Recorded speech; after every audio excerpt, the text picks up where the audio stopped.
Hello everyone, and thank you for taking the time out of your day to attend this presentation. My name is Jason, and I welcome you to our webinar discussing different applications using the melting point instrument.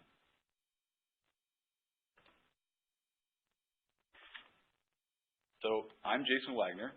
I'm your presenter for this webinar. I'm a product manager here at BUCHI Corporation in the U.S. I'm an ex-medicinal chemist who's responsible for melting point products, as well as chromatography and pressurized solvent extraction. So before we start, I want to take a moment to ensure that everybody is familiar with the webinar control panel. So you have the ability to submit questions using the button on the top left of your screen, which says questions. I'll answer these questions at the end of the presentation. These slides will also be available in a PDF format as an attachment to this webinar. So you can view this webinar in the future. You can also download the attachments afterwards. I'll warn you ahead of time that I have 4 quick polling questions built into the webinar. Keep everybody on their toes. They'll only last about 30 to 60 seconds, so they won't take much time. But if you're not following along, you might miss them. Okay, let's get started with the presentation.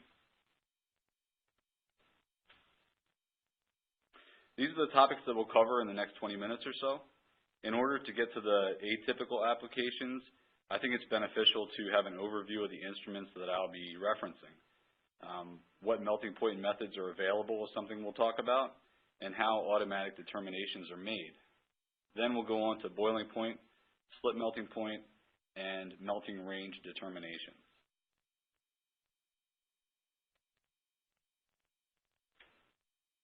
I want to show a quick slide on our history in the business of melting things. So BUCHI's been making melting point products since 1957. Some of these products are still in use today. You may ask how I know this. Well, I'm the one that people call for technical support, for spare parts, or for oil for their old oil bath products. So they're definitely still around, and people like to send me pictures of the old instruments. The biggest changes to the products over time have been the conversion from oil baths to metal heating blocks, from thermometers back when they were mercury filled to alcohol filled, changed to thermocouples, temperature sensors built into those blocks, and from manual observation to automatic determination, although we still supply both automatic and manual determining melting point instruments.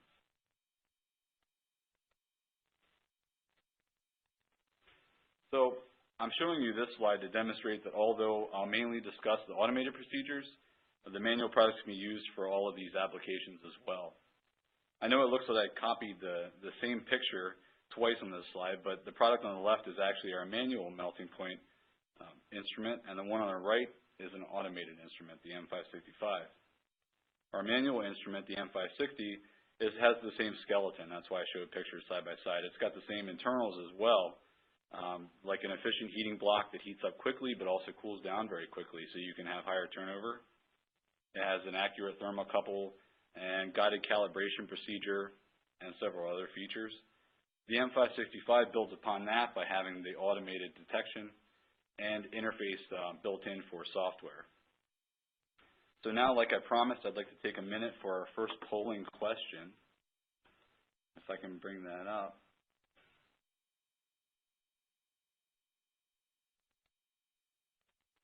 What type of instrument do you use for melting point? We're going to start easy. Do you use manual or automatic determination? And I'll give you 30 seconds to answer this question.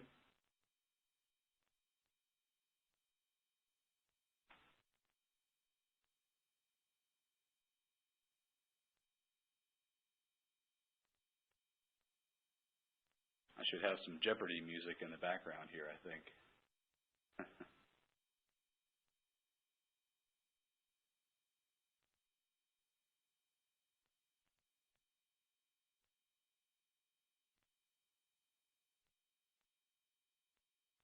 Just a couple more seconds. We still have some votes coming in. Okay. We'll take it from there.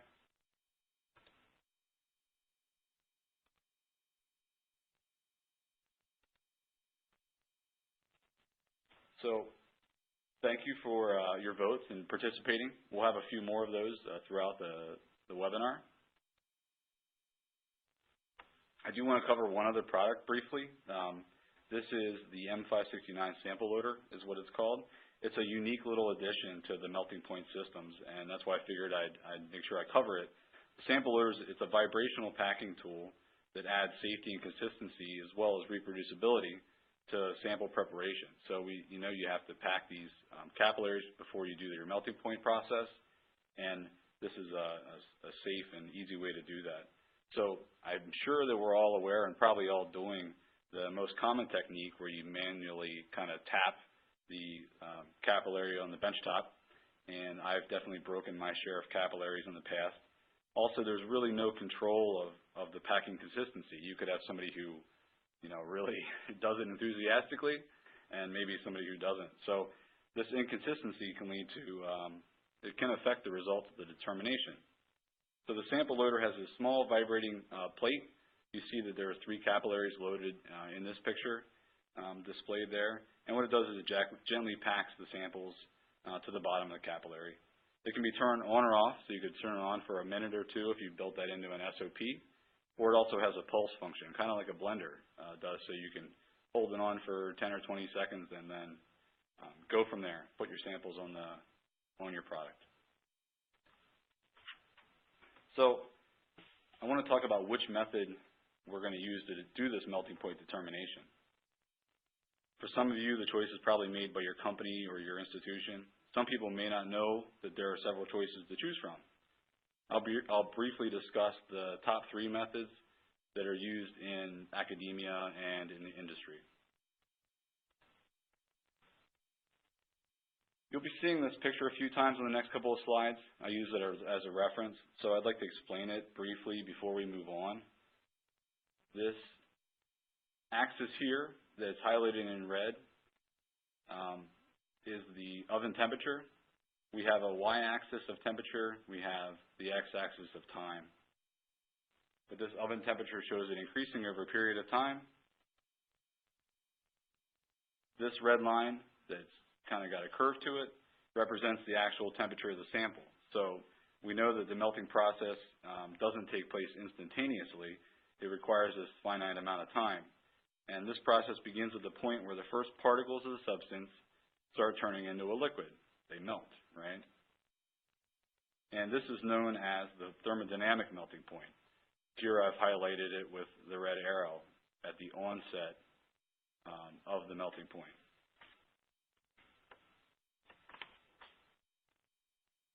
This is one of the methods that you can actually choose for your determination, or it can be so in an automated instrument, but it can also be done manually while you're visually watching the sample.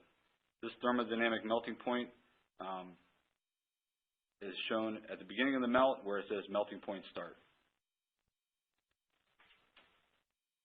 The end of the melt is reached when the last solid particles have melted, when they've gone over into that liquid phase. This is called the pharmacopoeia melting point. During the entire process of a pure compound, the temperature of the pure substance remains constant while the heating block heats up and transfers heat to the sample. So that's depicted here in this red line.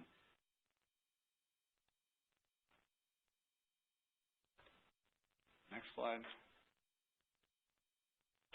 To make this a true scientific presentation, I've added one equation. This is the only equation I have in my presentation. But what it shows is that for pure substances, this thermodynamic melting point can be approached by, so you're multiplying the thermodynamic correction factor by the square root of the gradient, and then subtracting the result from the pharmacopoeia melting point.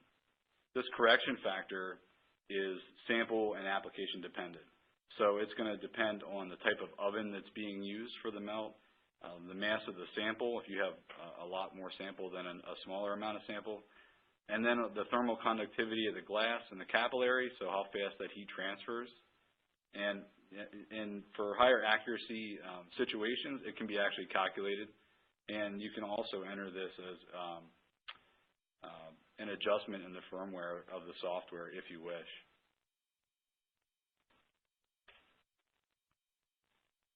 The third method that I'm going to talk about is a melting point range, and this is typically used for USP certified reference standards, and there can be used in corresponding USP protocols given in Chapter 741 of the U.S. Pharmacopoeia. In this situation, the product detects the melting point range between the thermodynamic and the pharmacopoeia points, so between the two red arrows that I show you there. And we'll talk about melting point range a little bit further on when we talk about a specific application with polymers. So I'd like to take another brief 30 seconds here for another vote. And I want to find out what type of determinations you use in your lab. So let's see. Do you use thermodynamic, so beginning, pharmacopoeia, end of the melting point range, maybe USP? I include the inflection point there because when I was an undergrad, that's what we used to do. It was kind of the actual melting point in between the beginning and end is what we used. And then I put several as an option in case you use different methods in your lab.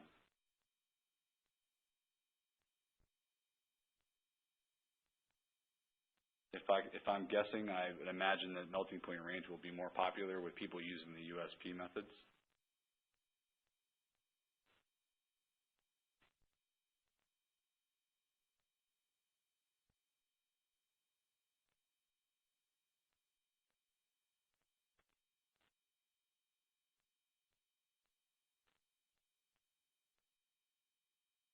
And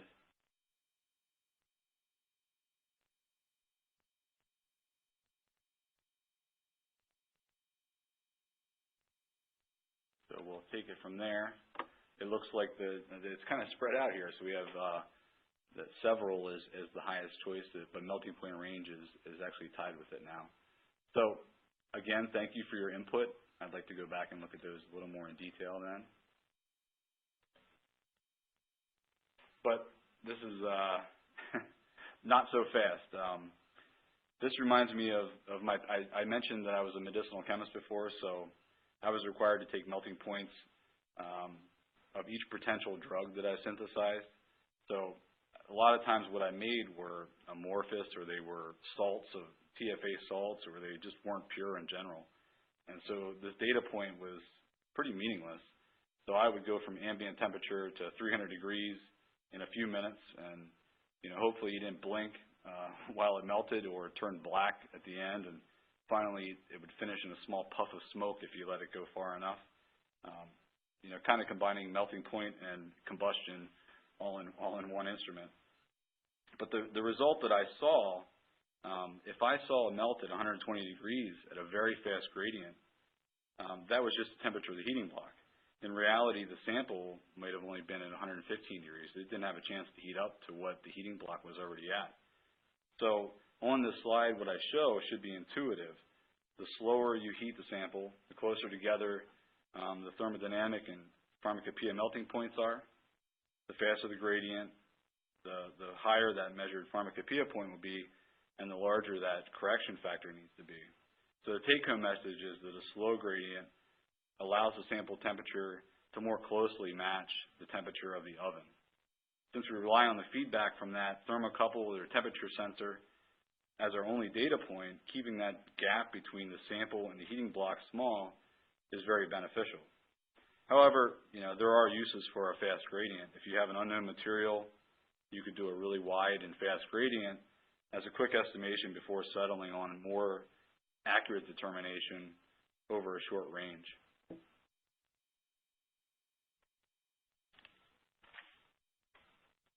So I wanted to cover how does automatic melting point determination happen. I'm not sure if everybody is totally aware of this. Maybe some of you are. But there are different technologies that are used for automatic determinations. In the products that I've discussed, the phase change is captured by a camera, and it utilizes reflection of light off the sample. Essentially, it takes pictures, and these pictures are taken back-to-back to make a video. As a solid, the sample, if you take a picture of a solid sample, it doesn't change. Every time you take a picture, it looks exactly the same. But as it begins to melt, you'll see that one picture is different than the picture before it. So as the pictures change, this triggers that this physical change is going on, that it's melting. Once it becomes a liquid, that change stops again. It stays as a liquid, the pictures all start looking the same, and the instrument knows that the melting point is done. From there, you can extrapolate when it started, when it ended, from 0 to 100%. Then you can also generate your start point, end point, and your range. So to just quickly describe what's going on in the picture, what's labeled 2 is the melting point capillary, and that's sandwiched in between the metal heating block 1, it looks like a big gray L, and 3, which is a glass viewing window. 7 is the thermocouple temperature sensor that's built into the heating block, and we have a light labeled 4 here that's shining on it. The reflection of that is being captured by the camera.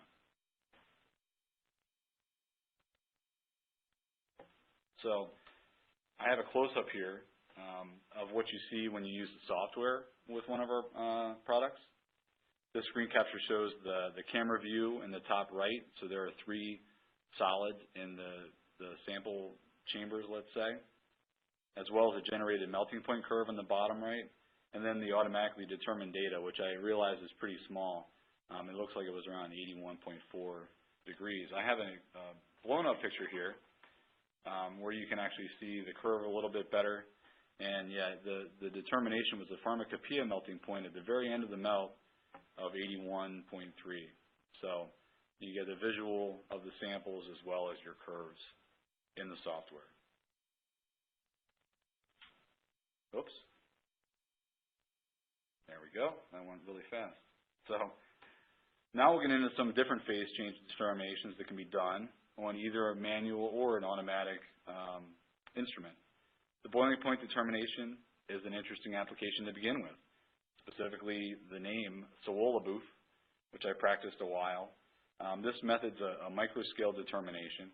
There are several other normal scale and mini scale applications, but this is specifically a microscale application here. This all takes place in a tube that's not much bigger than a typical melting point capillary. So it uses a special set of glassware. The liquid sample that you're determining the boiling point of is placed in boiling tube called A on this diagram.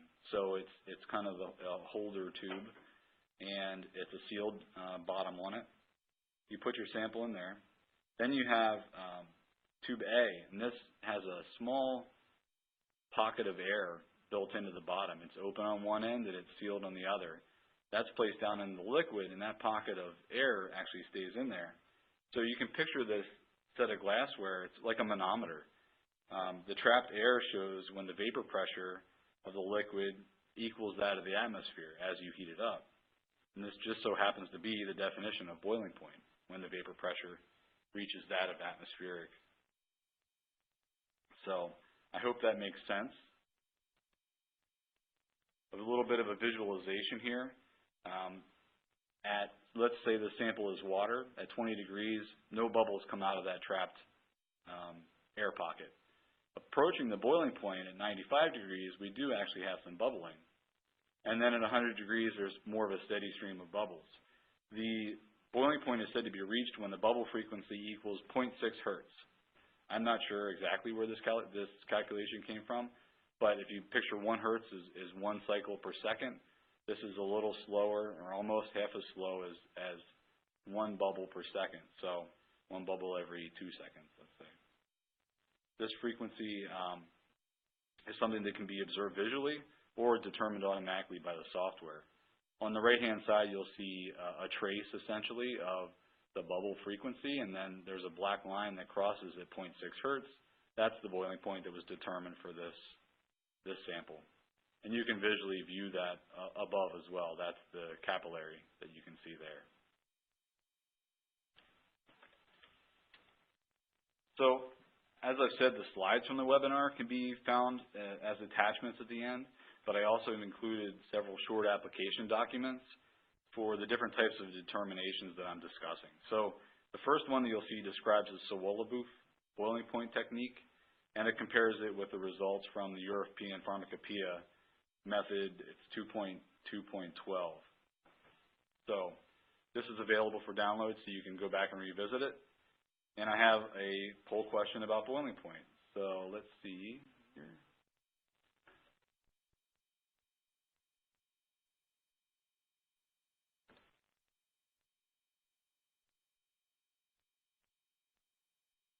So, do you measure boiling points? Yes, I do the swallow-booth method. I use a different method. Or no, I don't measure boiling points. I realized I didn't close the old vote. I hope that didn't block your screen.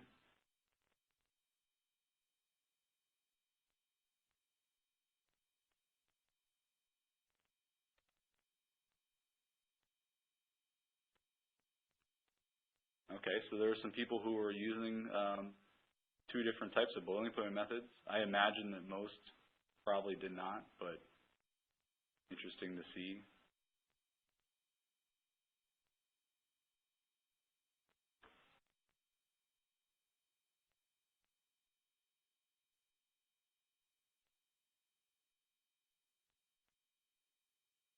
And we'll give it another 10 seconds.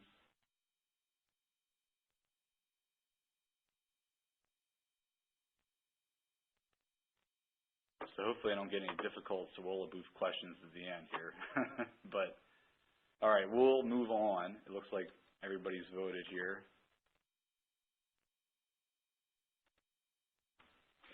And we'll talk about the next application that I wanted to cover, and that's slit melting point determination.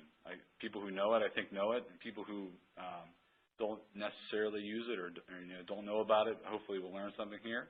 It's a little bit of a lesser-known technique, and this is a brief description of performing a slit melting point, and then we'll talk about why. This application is used on fats and waxy substances. Sample is loaded into a capillary. The sample is typically melted. Since it is a wax or a fat, it's loaded into the capillary and allowed to cool before the determination begins.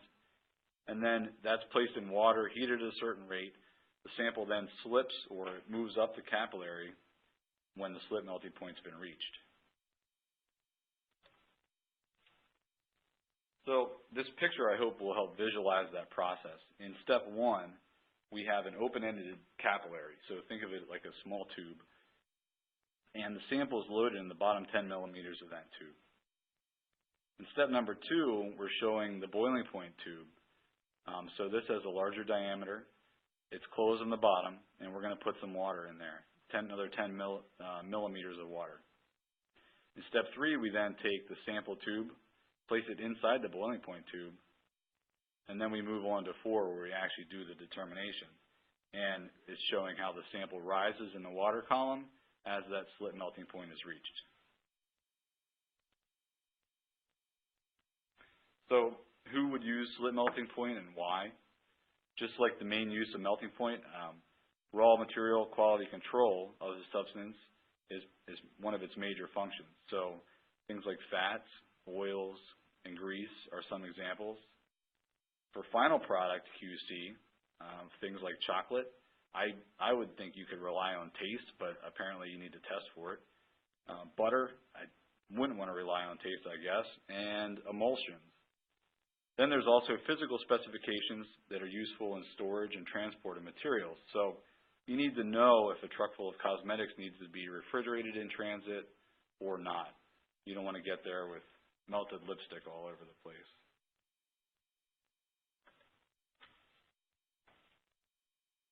Picture on the right is actually lipstick in melting point during a slit melting point determination, and you can see that the results are somewhere between 75 and 76 degrees. There was a small amount of movement maybe at 75, and then at 76 you see that column rise in the water. So that's what it'll visually look like when the slit melting point is reached. So again, I've attached this short note to the attachments of the webinar. You can download it later. And I'm going to see who does slit melting points in their labs by going to this vote here. And I believe this is the last vote, so you can sigh of relief after this. Yes, I use slit melting point. Yes, I use it for raw materials more specifically, final products more specifically, or no, I don't use it at all.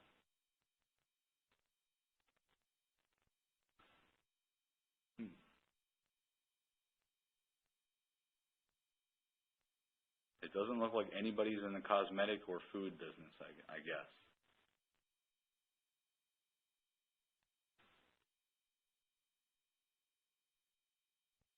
Okay, we got a little bit.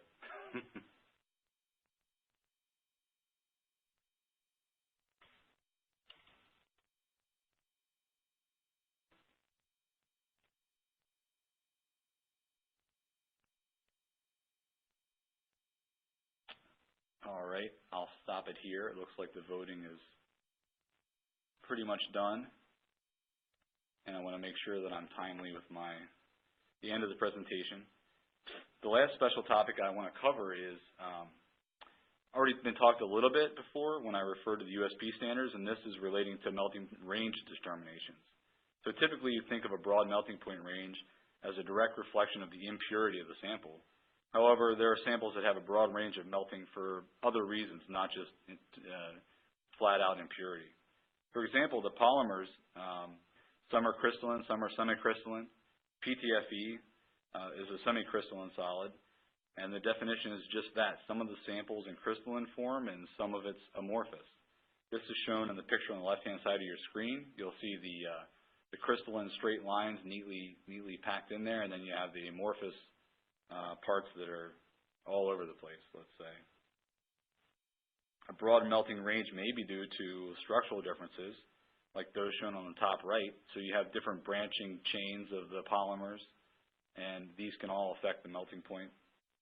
And also the molecular weight distribution. So all of these polymers aren't exactly the same weight.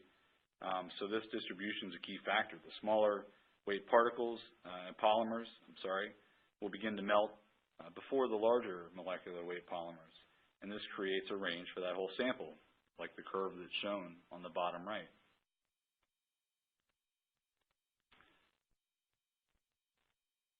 So this is a picture that's taken from an instrument while the melt is going on. The melting range of a semi-crystalline polymer starts when that solid powder slightly changes shape, continues through a viscous transition, and before that crystalline phase disappears due to complete melting of material. So there's kind of 3 steps that go on there in that range melt.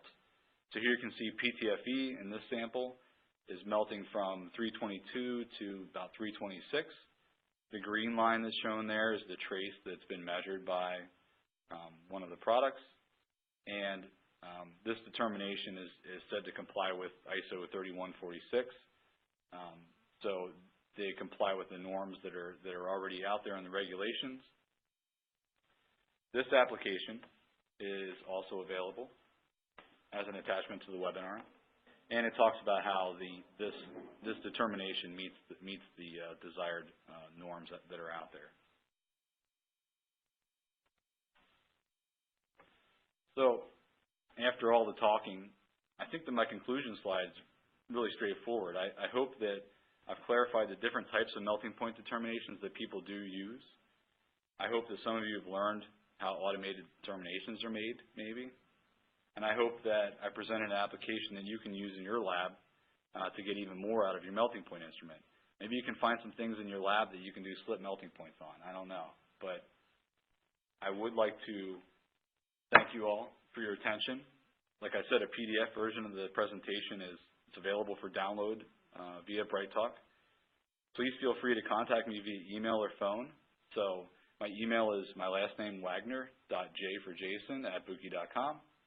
And then my number up there, 302-225-2442. And I guess I'm running a little bit, well, I'm just on time. So let's see, there's a question here.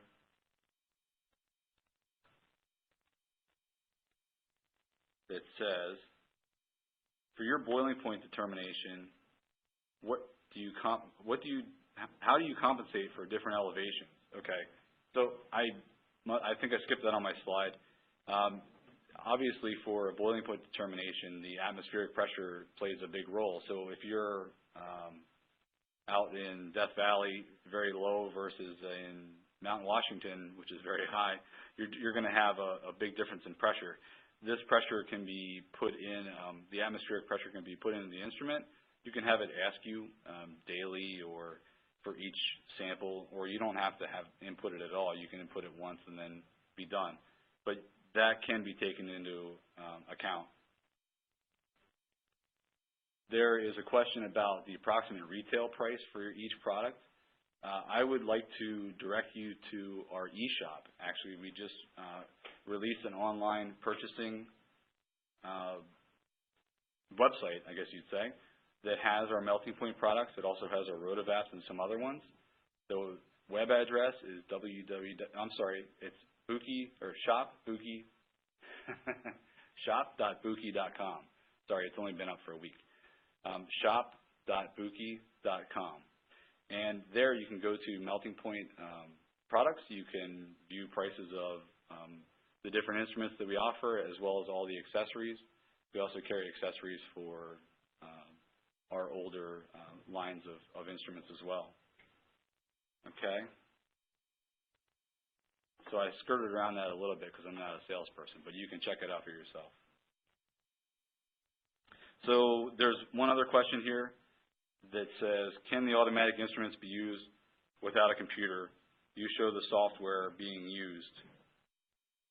Okay. Yeah, no, both of our manual and automated instrument can be used standalone, so just the product itself. You can also use a printer on both of them, so you can have automatic results printed out. Lots of QC labs like that. And then the automated instrument is the only one that can use software, so it doesn't need to use software, but it can. And the main purpose there is to record results and be able to print reports. Okay. So those are the only 3 questions. I think I'm overrunning by about 2 minutes. So I want to say thank you again for your attention. Please send me emails if you have questions, if there's something I skipped over too quickly. And have a good day. Thank you, everybody.